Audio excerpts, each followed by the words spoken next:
riding the back of this motorcycle, obviously with a little more gear on it, across the back roads of our country, from New York to California, coast to coast, and talking to a lot of people.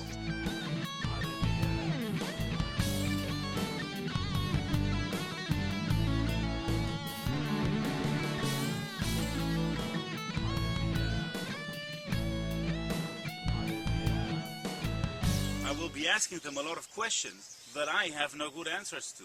Questions about finding inner peace and completeness and fulfillment in life. The most important time in your life is now. The most important person in your life is the one you're with now.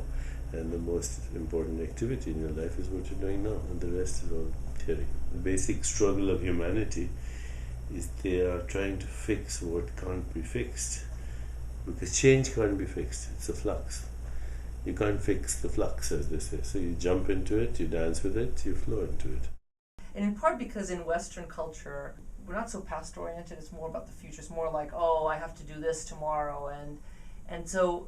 But the present is all we really ever have. So if we don't enjoy or savor the present, or be absorbed and engaged in the present, then what's the point? What's the point of living if we're always sort of looking to see like at the goal of what comes next? A lot of people will have what Marty Seligman calls the pleasant life. Yes. The remote control, the mall, the this, the that. Life is easy.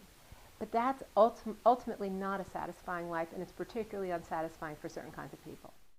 And essentially, traveling is, as you just said, driving across the country on your motorcycle, forces you to say, who am I in a totally new culture, in a totally new place? And so really, travel, for many people, is one of the most important aspects of becoming an educated person, traveling out of your comfort zone.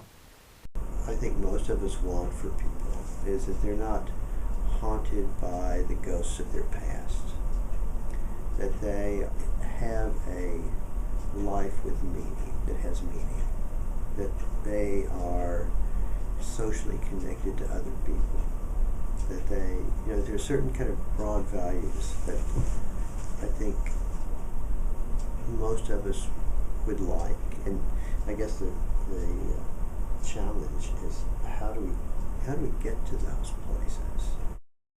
When we realize that in this present moment no one's putting pins in your eyes, that Right. why should we be self-protective in a safe situation?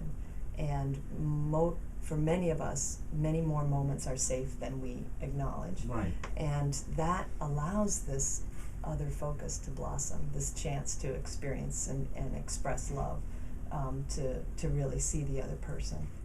My experience is that no human being has more wisdom than another. And as we experience these questions that I call the work, these 4 questions, it's like the door, the key that taps into that intelligence that wisdom that we all hold equally.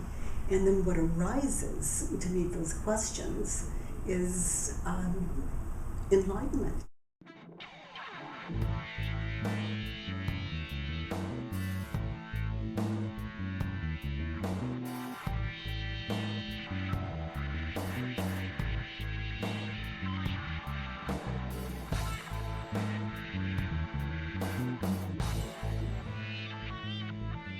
Everything is different day in and day out. The world just looks different. And we look at it through a different lens, all of us in the family. So I want to share that with you. I want to share the collective wisdom of the experts, the collective wisdom also of just people I met on the road along the way, people who generously share their dreams with me. And a lot of interesting insights come up when you look at the collective experiences of lifetimes of different individuals who live their lives very differently from each other. It's a wonderful journey to take, and I want to invite you to take it with me.